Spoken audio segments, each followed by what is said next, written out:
Hey, people, welcome to Just People Podcast. I am so excited that you decided to come and chat with us.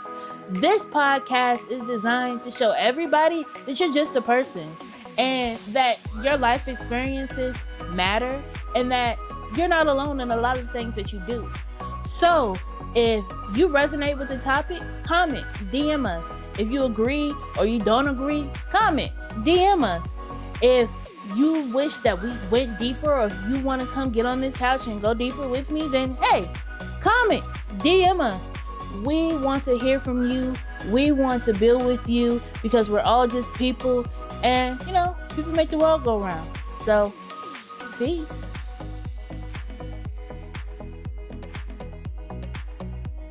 Good. What's up, y'all? Welcome to the first episode of Just People Podcast. I am so excited that you decided to tune in with us. I'm your host, Summer, and today our very first guest, my ace Boom Coon, is here to speak. So y'all, give a round of applause for Tiara. Hey y'all, what's up? What's up? Okay. So I want to start like a trend when we first start the podcast, right? So, Just People, you know about it. You've been about a part of it since the beginning. Just People is about people showing up as just themselves. Mm-hmm. So, what makes you just like everybody else? Now, what makes me like everybody else? I go to work. You go to work every day. Every day. Every day. Every day. I eat Every day. every day. 3 times a day. Multiple times a day. Breakfast, lunch, and dinner. Make sure y'all eat breakfast. That's an important meal of the day. I go to sleep. Most days. Every day. Okay, every day. Every day. Every day. I love to sleep. Okay, all right. Okay, cool. Well, let's dig into this conversation. The topic of this entire season is the things that we carry. Mm-hmm. I think a lot of times we talk a lot about what we should carry and what we shouldn't carry. More so, I feel like we talk more about like what we shouldn't carry. Mm-hmm. So this season is designed to kind of balance it out, right? Between what we should and what we shouldn't carry. So in this episode, we're going to talk about something that we shouldn't carry. Mm-hmm. Cool. Let's see, because I got notes.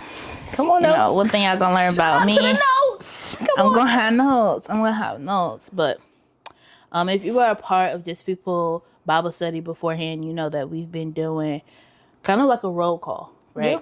Yeah. Mm-hmm. Discerning God's voice, or discerning the difference between what's actually God's voice and what is the trick of the enemy, right?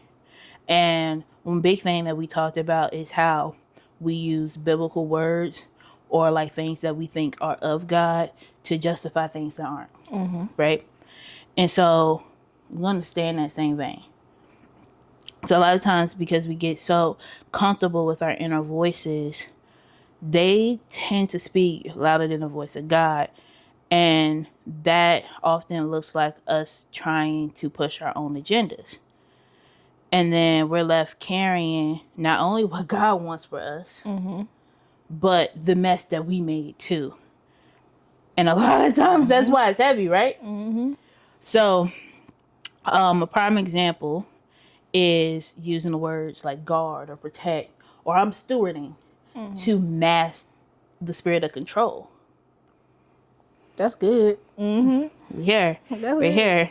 So today, the thing that we're talking about carrying is the weight of control, right? Mm-hmm. So we all try to control something, right? Whether it's our future, our relationship, our jobs, just what I'm finna eat today, what my schedule finna look like. We try to, at least, especially as adults, right? We try to plan out so much of our lives that calendars, agendas. time for this, time for that. Be here at this time, be there at that time. I can do this, I can do that, right? And then we try to control like how we interact with other people, how we do everything. Mm-hmm. Like, I'm not gonna get it this, I'm gonna get it that. I'm not going to show up for this. I'm gonna go for 5 minutes and I'm gonna leave because my time is where, like, we think we're more valuable than sometimes what we really are, right? Mm-hmm. Or we think that we're so special. Like, I mean, we are special, but we think we're too special to be inconvenienced by anything else in life, right? So today we're really going to explore the difference between what is faithful stewardship and then what is actually controlling. Mm-hmm. Thoughts? You tell me. This topic is heavy because we definitely try our best. Not even want to say we try our best. We do. As humans, as people, we are so used to controlling our days, our lives, a narrative, depending on, who you are. So I feel like this topic is like huge. And then I feel like especially with our generation, we see what people have done, what people are doing. So we try to control our lives to get us to where we want to be. And sometimes where we want to be, not even where God wants us to be yet. So it's big. This topic is big. I'm here for the ride. Let's go. Let's go. And I love how you said like controlling, and specifically our generation. It's like we're doing a new thing, and it's really hard to discern who to take advice from, right? Because this world is so technical, and there's so many new things out here that a lot of seasoned advice doesn't include our day to day. Okay. Like, I was telling somebody before and it clicked to them, like, I graduated high school in 2016. Unfortunately, all I know is Trump America. All I know is poor economy. Like, the biggest economic blessing, right, was PPP loans, right? Literally. Like, I'm still trying to figure out how I could have got one back then because... Right. So it's like, it's hard not to want to control everything when you feel as if you don't control something, you're going to lose in this life. Like, the way to come up in college was Forex. Like, you got to take control of your own life. That's what was taught into us, and now we're being told to wait, or now we're being told to steward, and we're thinking that we're stewarding, but we're really trying to control it. And not even mention to when the pandemic hit, we lost completely control of everything. Literally. Like, we were at a pivotal time for most of us, either starting careers, finishing up college, whatever the case may be. And then everything just shut down. And we didn't know what to do in that season of wait. And it wasn't even, at least for me, it wasn't a season of wait, because it went from, okay, the world stopped, but my life is just beginning. I don't have the privilege of stopping. I have to take control of this situation, or else I'm going to miss my window. Especially coming out of college, there's a window before you got to get another degree. Like, you got to, it's like, if you aren't pushing your junior year and your senior year, then you can end up in a black hole quick. And so, like, you're scraping out. I had so many job offers and opportunities pre-COVID, and then I lost them all. I got a job and it got rescinded, and then ended up finding another job. And then that was great, but it was definitely a time where I had to take full control of my life. Yeah. I was just blessed to be a teacher. I still had a job. That job security was there. If you can control one thing in your life right now, what would it be? If I could control? If you could control. Shoot. My finances, probably. Okay. That would probably be the one thing I can control. I mean, I have control of it, but I mean, I really don't, because the bills gonna Be bills billing. regardless. I feel that, 'cause, you know, I mean, unless you're a stranger here, I ain't got no job right now. I am unemployed, and you know, God willing, I will be employed by the time this video drops. But as of today, I am unemployed. And you mentioned finances, and like let's just talk about it. We here to talk. We're here. Look, the camera's up there. We're here, right? I have been tasked to steward money and not control the money. And while we at it, we here. Let's talk about sowing. Let's talk about giving. Let's talk about taking risk. Like, how hard is it to take a risk when the world that you live in is so scary? We here. So, we here. I'll be honest. That's one thing I'm working on in my life. Started the year off sewing, making sure I was doing it, at least teacher salary once a month. Yeah. Making sure I was doing it, putting it in. Summertime came. Halt. So having that, not having the control over my money, because now it's the summertime and I don't get paid once a month like I normally do. What does that look like? I had to figure out what that looked like moving into the summertime. And even before then, I had things come up randomly that would clear out my money. So when I was getting ready to sew, it wasn't there. The car needed tires. Something else happened. Oh, tuition. School. Tuition bill came through, like, and I was like, okay, God, like, I've been trying and I'm trying to do this, but the money not there. So being able to be okay with not being in control, especially when it came to finances, like, I'm like, I'm doing better with, like, okay, God, take the wheel. You got this. But when it comes to my finances, I'm really just trying to let him take the wheel for real. It'd be so hard to let God take full control over things that we care so much about. Like, it's easy. Like, it's easy to say, I don't know what this is gonna do. I'm either gonna have it or I'm not. Oh, God, if you want this for me, then Lord, you'll bring it to me.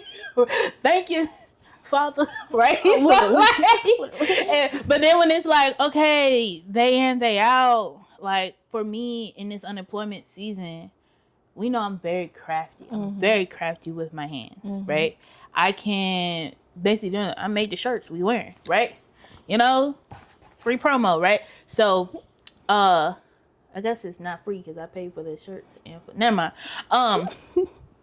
But I'm very crafty with my hands, and not only that, like, I'm very knowledgeable about a lot of spaces. So my first thing was, don't mismanage the season, right? I'm masking this season, which I'm thinking, okay, this is mismanagement. God don't want me to mismanage this space to do all these great things. But in reality, that was the last thing I had control over. I knew I had that job. I've been at that job. We was here. I was important there, right? So it was, like, very unlikely that I wouldn't leave on my own terms, or I wouldn't, like, move into something differently, right? And then it happened, and that was the only thing. And I tell people this, and I guess not everybody knows, is that Friday and that Saturday before I lost my job, I completely surrendered everything to God, right? And I'm like, you know what, God, you have full control. Baby, that God, you have full control prayer worked just like that removal prayer. Because removal prayer. what I was hooping and hollering about giving God control on Saturday. And Monday morning, I get an email for a 2:00 meeting. And next thing you know, they say I got 30 days left at this job. Distraught, right? And so then I'm thinking about, okay, well, what's next? Well, God, you're giving me this opportunity. Gratefully, financially, I have the ability to support myself for a while, right? So let me not mismanage not only the funds, but my time. Let me create something. But really, I'm just taking control of the narrative, right? And I'm doing that unconsciously, right? Because I'm thinking that I'm doing this because God would be disappointed if I didn't. Not because this was something that I wanted, but because, this is something that I should be doing. Because I get this opportunity. And I think in general, God wouldn't give me an opportunity like that to put me in a situation where I'm more work than less happy. Like, I knew at that point it was time for me to do the unconventional thing. But what was the unconventional thing? And so, yeah, I wanted to take control. What happens when we try to control everything? A lot. I say for me, when I try to control everything, that's when I'm the most like flustered and frazzled in my mind. It triggers my anxiety. I feel like I'm literally all over the place. It doesn't feel good. Even though we think we're doing the right thing, or we think we're doing what we need to do, it don't necessarily feel good either. It kind of feels heavy. And yeah, I think it feels heavy. Like, because we're carrying it, right? Yeah. Like, oh my gosh, like I could definitely say like it feels heavy, but then for me, it be the things I can't control, right? So trying to control stuff, because it'd be a difference, right? Like, I'll have things that I want to control or that I have control of, and then there are things that are out of my control, and those are the things that are in God's control, right? Like, and so then I'm stuck in this position trying to hold myself accountable for something I have control over. And now I'm beating myself up because I don't have a grip of what I have control over, because I'm also facing like the reality of obedience, right? What's the right way to say this? I also believe that you can be fully obedient and do other things too. Yeah. Right? So it gets heavy when I'm like, my yes is up. Like, yes, God, yes, God, yes, God, yes, and what I got, right? And so it becomes, I am carrying the load God has meant for me, and that's already a full load.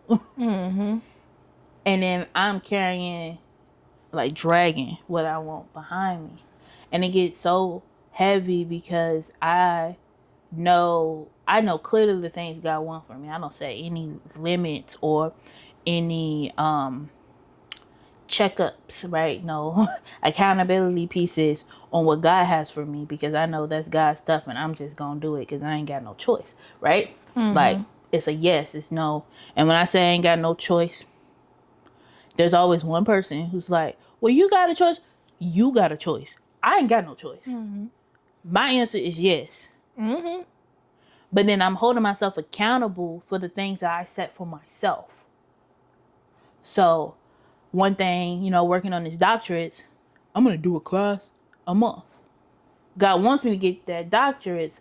That a class a month thing is on me. Or, God's like, okay, well, you'll start your business back up. I'm over here like, that's a lot of work. I don't want to do that, right? But I'm going to do it, but I'm going to do it my way. So is that really being obedient? Probably not. Mm-hmm. But then I'm like, okay, well, and I'm having this conversation in my head, like, well, you're right, God. I'm going to do what you want me to do. Then I'm going to do what I want to do, so I have something to control. I just need one thing to control on my own, God. And that one thing be stressing me out. Like what? One thing. Of all of the things that got like what? Like, oh, my line sister died. That's sad, but that's not weighing on me. My grandfather died. That's sad, but that's not weighing on me. I lost my job. That's sad, but that's not weighing on me. I'm making this plushie, and I wanted to make a plushie a day, but instead I only got through half the plushie. Now I'm crying. Why am I crying about a plushie when my granddaddy dead and I ain't cry about that today? I'm cutting that part out, but still, I should probably leave it in. But still, leave it in there. But I feel it. But no, like I get it. I ain't cried at my mama's funeral, and like, but I'm crying because I done spilled the milk on the floor. like what?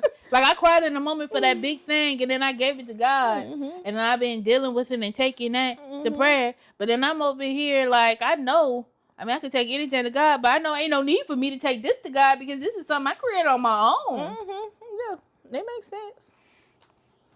We here. We just people. We just people. We just vibing. We just vibing. We just vibing. We had some sub questions too. So okay, so what usually triggers your need to control something? When things don't go the way I want them to, or when the way I see them, the way that I see that they should go, or even when I'm in a space of like, it could be waiting, or it could be silence, or it could just be like a dormant time. Just being in that space makes me want to go like, I want you to do this. I should be here by now. Like I'm not moving. I'm not doing what I'm supposed to be doing. I don't know how I'm gonna pay this bill. And I should know how this bill is supposed to be getting paid. I don't went through plan A, but I don't have a plan B. So things like that will trigger my control for me to figure out how to fix it. Yeah, I feel that like not knowing the unknown and being comfortable in the unknown, and like we talked about it earlier, like just being in a world where everything's unknown. That's crazy. Like, no expectation. Like, it's like they tell us we should expect things, or only accept this and expect this. But how am I setting myself up? I think that's it. Is it rooted in fear? Am I setting myself up to be disappointed? And can I take another disappointment? Like in this season I'm in right now, I'm at the highest level of rejection in my life. I don't even expect exception at this point. Like I expect every application, every room I walk into, every person I talk to be rejected. And that's insane. But yeah, because what, friend? Like we need to take that off camera. Take that off camera. No, we need a conversation off camera because we gotta leave it on camera. But no, because it's hard because I get it though. Yeah, that makes sense. In the season of like rejection is protection, right? In the season of waiting and me trying to control stuff, and I'm like, I made this image because I journal in images, right? And graphics is real nerdy, but it got like a whole thing. I create the graphics, and it's like it's me, and it's all of these doors that I don't have access to. And it's like, okay, I don't know what door to go into, but I don't have access to any of these doors anyway. So I'm just supposed to stay in here. I know if I try to go through that door, I'm gonna get rejected. So I might as well create my own path. Right? And then I'm like, that's a lot of work, right? Because that's a lot to carry. Mm-hmm. But that triggers me to like, okay, well, if I'm not going to be accepted anywhere, then I might as well create a space where I'll be accepted. Mm-hmm. Instead of waiting for the door to open or waiting until I get to the door that I'm meant to be in. And I say it like that, and I said put a visual thing, but I think that makes me just like everybody else too, right? That makes me just a person, because in this climate, is just rejection is high. Mm-hmm. Like, I'm not the only one. I know for a fact who has experienced rejection after rejection, and not just in the job hunting, right? And then being okay with the rejection. Like, I'm grateful for this rejection season. Wait, before y'all go, did I tell y'all about merch? Make sure you visit justpeople.us to buy your merch. Buying merch helps keep this thing going. So let's keep on keeping on being just people.